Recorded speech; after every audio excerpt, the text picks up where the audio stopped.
Question 10. A car factory manufactures n number of cars daily after t hours of operation. So this is the function. So if let's say you're working 2 hours, then you just put in 2, you can find the number of cars produced. If the factory operates for 10 hours, you put 10 inside, you can get the number of cars they can produce lah. Okay, but they say t is between 0 and 10, so the factory cannot go more than 10 hours. Okay, so now we can find the number of cars produced if we know the number of hours they operate. The cost of manufacturing cars is this much. So this is the cost based on the number of cars. So let's say you got 5 cars, you can put 5 here, you can figure out. Find the cost as a function of time. So they want the cost in terms of t. So we know t amount of time can produce this many cars. And these many cars, you put inside here, you can find the cost.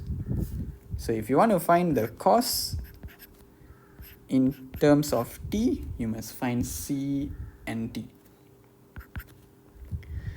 So if Cn is 15,000 plus 8,000x, that means Cnt will be 15,000 plus 8,000 nt here.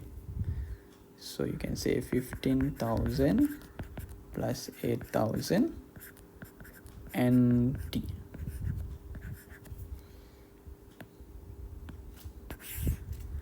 So then now we just have to sub in the nt inside.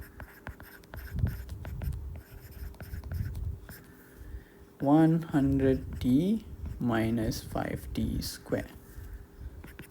So we get 15,000 plus 800,000t minus 8,000 times 5 is 40,000.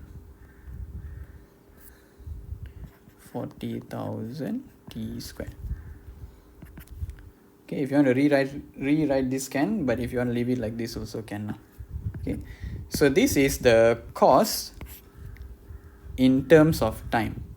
So if let's say they put in 10 hours of work, you can straight away put in 10 hours here, you can find the cost. Okay, you don't have to find the number of cars manufactured and then put it inside lah. This is the function of cost in terms of time. That's it.